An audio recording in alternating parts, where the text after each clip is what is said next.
देखो, मुद्दा तो ये है कि जिस तरीके से इस मैटर में पुलिस ने कार्रवाई की, हम पहले ही कार्रवाई से संतुष्ट नहीं थे।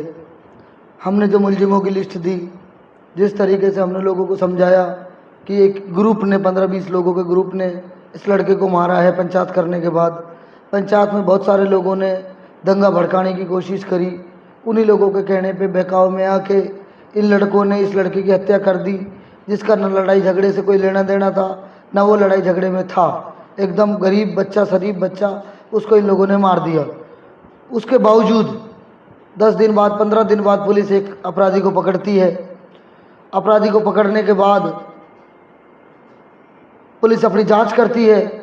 जांच में उस अपराधी को मुलजिम पाती है और उसकी जो डिटेल साक्ष्य जो उसके प्रूफ मिलते हैं उन प्रूफ के आधार पर पुलिस उसको गिरफ्तार करती है। फिर उसके गिरफ्तार होने के बाद वो इतनी सारी तादाद में लोगों का धरने पे बैठना, बाजार बंद होना, उल्टे सीधी भाषण करना, इस तरीके का मसला तिजारा की धरती पे ऐसा क्यों होने लगा है अचानक से? मुलजिम को मुलजिम नहीं समझते हैं, हर मैटर में गलत चीज़ों को घुसेड़ देते हैं। तो हमारा मुद्दा ये है कि जो वो आरोप लगा रहे हैं वो बेबुनियाद है।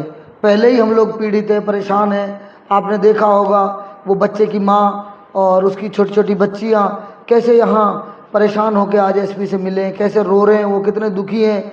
ऊपर से उनको न्याय मिलने के बजाय वह धमकियाँ दे रहे हैं, एक मुलजिम के पक्ष में पंचायतें कर रहे हैं और गिरफ्तार कर रहे हैं। अगर वो मुलजिम नहीं है तो वो भागा क्यों? अगर भागा, पुलिस ने उसके कोई साक्ष्य मिले तो अपने प्रूफ पेश करे अदालत में। इस तरीके की पंचायतों से क्या होगा? हमारे पे आरोप लगा रहे हैं, सदर साहब पे, मेरे पे, अगर हम उसको ये कर देंगे वो कर देंगे। हमारा उन सब चीज़ों से क्या लेना देना? पुलिस ना हमारे कहने से काम करती है, ना पुलिस किसी और के कहने से काम करती है। बजाय हमें धरने पे बैठना चाहिए कि हमारे बचे हुए मुलजिम खुले डोल रहे हैं, और भी लोग जिन्होंने पुरुषोत्तम के साथ दंगे भड़काए थे वो लोग दोबारा खुले हुए भाषण दे रहे हैं, और ये लोग खुलेआम धरने पे बैठ के प्रशासन को भी उल्टा सीधा बोल रहे हैं, हम लोगों के लिए भी उल्टा सीधा बोल रहे हैं। तो इस कारण हमने कहा कि हम अपना पक्ष तो कम से कम रखें। तो ये गंभीर आरोप लगाए जा रहे हैं। पुरुषोत्तम सैनी की एक वीडियो भी वायरल हो रही है। कोर्ट ले जाते वक्त उन्होंने कहा कि शेर मोहम्मद और इमरान मेरे को मरवाना चाहते हैं इस मामले को लेकर। तो ये कहाँ तक सच है? देखो, मुझे नहीं मालूम उसने क्या कहा क्या नहीं कहा, क्योंकि वो शुरू से ही थोड़ा सा, मैं तो उसको 2-2.5 साल से जानने लगा हूँ, उससे पहले नहीं जानता था। ऐसा मुझे बताया गया है लोगों के, वो बवंडरबाज और नाटकबाज आदमी है शुरू से ही। वो किसी एक नेता के लिए काम करता है स्पेशल। वो एक नेता को छोड़ के बाकी सब नेताओं से चिढ़ता है। ऐसी कोई प्रायोजित घटना का वो अंजाम देने की फिराक में रहता है हमेशा, जिससे उस एक नेता को फ़ायदा हो, और आज भी लगातार उसी नेता को फ़ायदा मिल रहा है। तो वो किसी आदमी के कहने पे चलता है, अपना उसका कुछ नहीं है।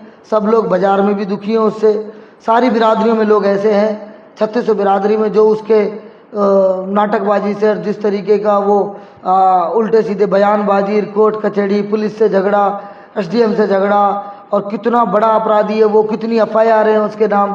तो उसके ये कर्म है, मैं उसके लिए कुछ नहीं कहना चाहता। मेरा कहने का मतलब ये है कि वो हमारी नज़र में इतना बड़ा आदमी नहीं है कि हम उसको लड़ें, गुथें, उसको मारें। पुलिस जो चाहे करेगी। अगर मैं मुलजिम हूँ और मैंने कुछ किया तो पुलिस मेरे साथ भी, मेरे को भी गिरफ्तार करेगी। सदर साहब ने कुछ किया तो उनको भी गिरफ्तार करेगी। आज हमारे साथी इमरान जी ने आप लोगों को बहुत कुछ बता दिया, और चूँकि कई दिन से ये बातें चल रही हैं तो मैं खुद भी अलवर से चल कर आया। मेरी एक सामाजिक जिम्मेदारी भी ये बनती है कि हम अधिकारियों से मिलें। तो माननीय एसपी साहब से हम मिले हैं, और हमने एसपी साहब को एक ही बात कही है कि आप हमारे जो रेस्ट मुजरिम है, बचे हुए मुजरिम हैं, वो गिरफ्तार करें। और एसपी साहब ने कहा कि निश्चित रूप से आप लोगों के साथ न्याय होगा। हमें उम्मीद भी है, और जिस दिशा में पुलिस ने काम किया अभी तक, हम उनकी जो कार्यप्रणाली है उससे किसी हद तक संतुष्ट हैं, पूरी तरह संतुष्ट नहीं है। आज जो आप लोगों से मुखातिब हैं हम, उसका सबसे बड़ा कारण है कि एक ऐसा आदमी जिसने 302 जैसा अपराध किया हो, उसके लिए लोग और माननीय एसपी साहब से भी ज़्यादा हमारा इसी मिलना था, उसके लिए लोग धरना प्रदर्शन कर रहे हैं, जबकि उल्टा हो रहा है। होना ये चाहिए था कि हमको हमारे बचे हुए मुलजिमों के लिए गिरफ्तारी की मांग करनी चाहिए। जो हमारी जिस तरह से हमारी जो समझौता वार्ता हुई थी उसमें कुछ मांगे हमारी थोड़ी बहुत अधूरी जो बच रही थी, जैसी भी है उनको लेकर के हमें मिलना चाहिए था, हम मिले भी। धरना प्रदर्शन हमें करना चाहिए था, कर वो रहे।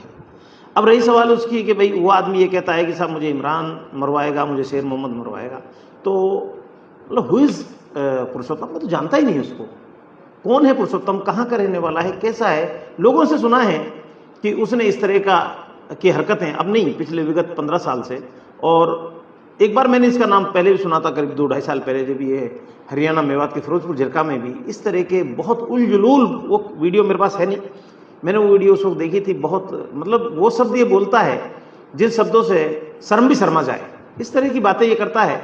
तो हमारा तो कहना ये है कि इसके लिए किस तरह का धरना प्रदर्शन ये लोग कर रहे हैं। वो लोग बाजार के आदमी, उनसे मेरा विनम्र निवेदन है कि ये देश ये वो गुलदस्ता है जिसमें हर तरह के फूल हैं, और इन बाजार के लोगों से, विशेष तौर पर तिजारा के लोगों से, व्यापारियों से मेरी अपील है कि व्यापारी वर्ग के लोगों, आप एक सीमित एरिया में रह करके एक विशाल जो समाज बाहर रहता है, जिसकी बदौलत आपकी दुकानें चलती हैं, आपका मार्केट चलता है, वो सुबह से शाम तक आपके लिए आपसे सामान खरीदते हैं, उनके ऊपर आपका कारोबार चलता है। कभी मुसलमानों ने या मेयों ने ऐसा नहीं किया कि उन्होंने कभी आप लोगों का बाइकाट किया हो कि हम बनिए से नहीं लेंगे, हम तो मेयों से लेंगे, हम तो सिंधी से नहीं लेंगे, हम तो दूसरी जाति का हमारा मुसलमान भाई से लेंगे। ऐसा उन्होंने किया हो तो आप लोगों का, हमें लगता है ये जायज़ है ये चीज़। जब एक अपराधी के लिए आप लोग बाजार बंद कर रहे हो तो ये काफ़ी निंदनीय और काफ़ी शर्मनाक है, क्योंकि हम भाईचारे में, मोहब्बत में विश्वास करते हैं, देश के संविधान में विश्वास करते हैं, और संवैधानिक हिसाब से ही हम लोग चलते हैं। अन्याय हमारे साथ हुआ है, धरना प्रदर्शन वो कर रहे हैं।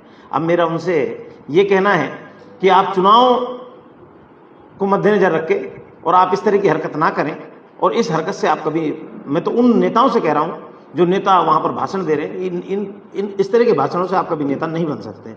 नेता सर्व समाज से बनता है, सभी हिंदू मुस्लिम सारे हमारे भाई हैं, हम सबसे मोहब्बत की बात करते हैं, मोहब्बत का पैगाम देते हैं। हमारी लड़ाई तो अपराधी से है। हम तो ये चाहते हैं कि जो अपराधी है वो अपराधी नहीं बचना चाहिए, चाहे वो कोई भी हो, और निर्दोष कोई भी नहीं फंसना चाहिए। मैं बिल्कुल दो टूक, अभी माननीय एसपी साहब से भी हमने कहा, हम 1 मिनट भी नहीं चाहेंगे कि कोई निर्दोष आदमी, अब वो दूसरी बात कहता है कि साहब मुझे ये मरवाएंगे, तो भाई हमने भी उसका कोई एक आध फोटो वायरल हुआ देखा था, हमें तो यही पता नहीं कहाँ से उसको पुलिस ने गिरफ्तार किया है, किस जगह से किया है, कब किया है, कौन से तारीख को किया है, कौन सा प्लेस है जिससे उसको गिरफ्तार किया है। तो भला हम कैसे मरवा सकते हैं? वैसे भी अब तो वो पूरी सुरक्षा इंतजाम में, तो कौन मरवा सकता है उसको? वो गलत बातें करता है, क्योंकि भाई यहाँ से जेल में चला गया, जेल में वैसे सुरक्षा इंतजाम लंबे चौड़े होते हैं।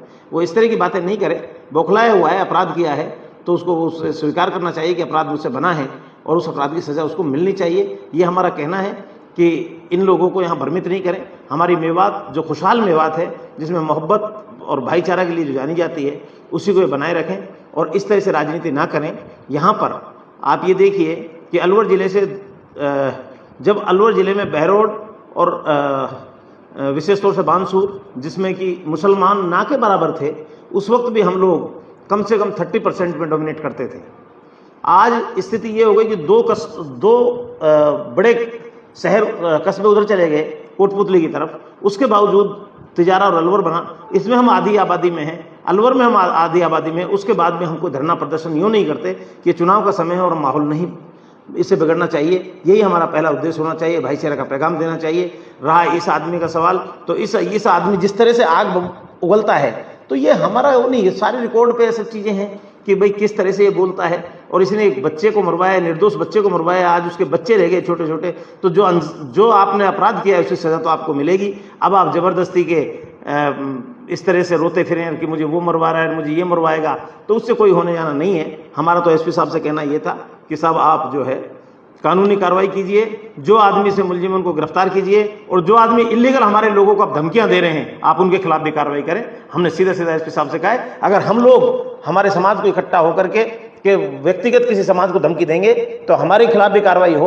और एक आदमी जो धरना प्रदर्शन करके पूरी तरह से समाज को एक वर्ग विशेष को भ्रमित करके और यहाँ पर सांप्रदायिक सौहार्द बिगाड़ना चाहते हैं, वो कोई भी हो, उनके खिलाफ सख्त से सख्त कार्रवाई करें। हम ये लेकर के उनसे मिले हैं, क्योंकि तिजारा के चारों तरफ मुस्लिम बाहुल्य इलाका है, मार्केट में आना पड़ता है, कोई काम से जाएंगे और कल को इन्होंने कोई किसी तरह का झगड़ा कर दिया तो इसके लिए जिम्मेदार हम नहीं होंगे, इसके लिए जिम्मेदार वो धरना देने वाले होंगे और साथ में पुलिस और एडमिनिस्ट्रेशन ये जिम्मेदार होगा, क्योंकि समय रहते उन लोगों को इनको पाबंद करना चाहिए और इनको ये समझाना चाहिए कि आप लोग इस तरह की व्यवस्था ना बिगाड़ें, आप लोग संविधान पर विश्वास करें। लोग बाजार में आते हैं, हमारे किसी भी आदमी के साथ, किसी भी कोई शरीफ आदमी के साथ इन्होंने कोई बदतमीजी कर दी तो उसकी जिम्मेदारी ये जो ऊट पटांग तरीके धरना दे रहे हैं ये साथ में पुलिस प्रशासन और एडमिनिस्ट्रेशन होगा। हम ये एसपी साहब से मिलकर हमने निवेदन किया है, लेकिन मैं शुक्र अदा करता हूँ एसपी महोदय का कि उन्होंने हमारी बात को बड़ी गंभीरता से सुना और उन्होंने कहा कि हम आपके हर बिंदु पर बात करेंगे। शुक्रिया। सभी नेताओं से मैं ये कहना चाहूँगा, जो धरने पे बैठे, सबसे पहले तो उनसे कहूँगा कि आप 36 बिरादरी की बात करते हो। जब वो लड़का मरा था 3 छोटी छोटी बच्चियाँ रह गई, एक 3.5 साल 4 साल की है, एक 2 साल की है, एक 1 साल की है, तो वो बच्ची और रह गई। उसकी पत्नी है जो वो विकलांग है, बाप है जो उसका पिताजी है वो दिमागी हालत उसकी ठीक नहीं है। आप उसके परिवार से तो मिलने गए नहीं, आप एक मुलजिम के पक्ष में बैठ गए, ये बहुत ही गलत है और आप तिजारा को भड़काने का काम कर रहे हो। आपने पहले मरने से पहले पंचायत की, आपने उसको अपराधियों को आपने भड़काया और उन अपराधी वो भी एक परिवार से थे, सीधे साधे परिवार से थे। अगर मैं दूसरे तरीके से एंगल से देखूं, तुम्हारी अपनी राजनीति के चक्कर में, ओछी राजनीति के चक्कर में वो लड़के अपराधी बने, वो जेल चले गए, तुम्हारा कुछ नहीं बिगड़ा और बचे हुए वो भी जेल जाएंगे। एक आदमी इसमें 120B में आया है या जैसे भी आया है तो बाकी तुम भी मेरी नज़र में उतने ही दोषी हो। तुमको ये काम नहीं करना चाहिए और अपनी ज़बान पे लगाम लगाना चाहिए। हमारी बात करते हैं कि हम किसी को मरवा देंगे, आज तक हमारा कहीं कोई थाने में रिकॉर्ड नहीं, हमने किसी आज तक मतलब किसी के से आमने सामने भी कोई झगड़ा नहीं करा, हम कभी किसी बहुत शराफत से और इज्जत से ज़िंदगी जीने वाले लोग हैं। ऐसा ही माहौल हम तिजारा में चाहते हैं। और दूसरी बात, मैं उनसे भी कहना चाहता हूँ, कुछ जो मेव समाज के नेता हैं, टिकटार्थी हैं, जो सारे घूम रहे हैं टिकटों के पीछे, जनता की उनको कोई चिंता नहीं है, जनता की उनको कोई फिक्र नहीं है। जिस तरीके से अपराधियों को बचाने के लिए ये 3 दिन से 4 दिन से धरने पे बैठे, उनको भी इनसे बात करनी चाहिए, उनको भी प्रशासन से बात करनी चाहिए, उनको भी एक समाज से बात करनी चाहिए कि भाई ऐसा क्यों हो रहा है। पुलिस के दबाव में अगर पुलिस चलती है तो हमने पुलिस को भी बोला है, अगर आप लोगों ने इनका दबाव माना तो हम लोग भी अनिश्चित काल धरने पे बैठेंगे, हम लोग भी अपराधियों की गिरफ्तारी की मांग करेंगे। आज हम चुप बैठे क्योंकि हम शांति चाहते हैं, सब कुछ चाहते हैं। मैं बाजार वाले भाइयों से भी ये कहना चाहता हूँ, एक लड़के को इतने बुरी तरीके से मार दिया जाता है और आपसे अपील भी की थी, क्योंकि हमारे बस की लाठी डंडे लेके और गुंडागर्दी करके बाजार बंद करवाना नहीं है, लेकिन आप लोगों ने बाजार बंद नहीं करा। और एक अपराधी के लिए जो आए दिन आप लोगों को और सबको, पूरे तिजारा को परेशान करता है, उसके लिए बाजार बंद किया। तो आप सभी के लिए सब बराबर हैं, आपको ऐसा नहीं करना चाहिए। आपको सबको बराबर सम्मान देना चाहिए। जितना सम्मान और जितना व्यापार आपका इस समाज से होता है उतना किसी और समाज से नहीं होता। और जो क्या कहते हैं, अमन पसंद लोग हैं, जो न्याय पसंद लोग हैं, वो इंतज़ार कर रहे हैं कि पुलिस प्रशासन और न्यायालय हमें न्याय देगा। अगर न्याय पसंद लोगों को न्याय नहीं मिला, अमन पसंद लोगों को न्याय नहीं मिलेगा, वो एक बिरादरी नहीं है, वो 3600 बिरादरी है, तो वो सब धरने पे बैठेंगे, वो अनिश्चित काल धरने पे बैठेंगे। एक आंदोलन खड़ा करेंगे कि तिजारा में ऐसा होने लगा है, अपराधियों को बचाने के लिए धरने देने लगे हैं लोग। बस मेरा यही कहना है। मेरा एक इस पे जो आपने कहा भी कि आप नेताओं से क्या कहना चाहिए, उस पर मेरा एक कहना है कि ये लड़ाई किसी पार्टी की, किसी दल की नहीं है, किसी समाज की नहीं है। ये लड़ाई सभी सामाजिक लोगों की भी है, नेताओं की भी है कि ये एक इंसानियत का कत्ल हुआ है। इस पर सबको एक मंच पर आकर के और उसकी भर्त्सना करनी चाहिए। दूसरी, मैं पुलिस महकमे से जो आईओ हैं उनसे भी आप लोगों के माध्यम से एक निवेदन करना चाहता हूँ। मुझे शक है, क्योंकि वो बेचारे शरीफ और सज्जन लोग थे, उनको पता नहीं उन्होंने FIR क्या लिखी, कैसे लिखी, उसमें ना कोई ऐसा समझदार आदमी उनके साथ था वो लिखी। लेकिन मुझे शक नहीं है, मेरा पूरा विश्वास है कि ये आदमी उस वक्त वहाँ मौजूद हो सकता है मारने में। तो इसकी वहाँ की उस दिन की लोकेशन भी उसमें सबमिट करें कागज़ में, तो अपने आप दूध का दूध पानी का पानी हो जाएगा। क्योंकि ये मोबाइल एक ऐसी चीज़ है जिसके आप छुप नहीं सकते। आज मैं अगर भिवाड़ी में बैठा हूँ, आप लोगों से बात कर रहा हूँ और यहाँ कोई अपराध घटित हो जाता है और फिर मैं कहूँ नहीं मैं तो भिवाड़ी नहीं था, तो मैं छुप नहीं सकता, मैं मौजूद हूँ इस वक्त। तो इसकी लोकेशन निकालनी चाहिए और सर्व समाज के चाहे वो किसी भी जाति धर्म के लोग हों, मैं सभी नेताओं से, सभी सामाजिक लोगों से ये कहना चाहता हूं कि खुदा के वास्ते मेहरबानी करके इंसानियत को आप लोग नजरअंदाज मत करिए। ये इंसानियत का कत्ल हुआ है, ये एक बेगुनाह बच्चे का कत्ल हुआ है, जिस बच्चे ने कभी किसी का थप्पड़ तक नहीं मारा उसका कत्ल हुआ है, जो झगड़े में मौजूद नहीं था उसका कत्ल हुआ है। लिहाजा मैं आपसे सबसे विनम्र अपील करता हूं, आपसे हाथ जोड़कर रिक्वेस्ट करता हूं कि आप लोग सब आइए और ऐसे लोगों की निंदा कीजिए जो लोग धरना प्रदर्शन कर रहे हैं, जो ये लोग नाटक कर रहे हैं, जो लोग समाज को भ्रमित कर रहे हैं, जो लोग समाज के नाम पर लोगों को बांटना चाहते हैं। हमारे यहाँ पर मोहब्बत और अमन चैन करने में आप यहाँ के सामाजिक लोग, यहाँ के राजनीतिक लोग, चाहे किसी भी दल का आदमी हो, वो एक मंच पर आकर के और इन लोगों की निंदा करनी चाहिए। मैं ये बात आप लोगों के माध्यम से मेयो पंचायत का सदर होने के नाते इन सब तक पहुंचाना चाहता हूं।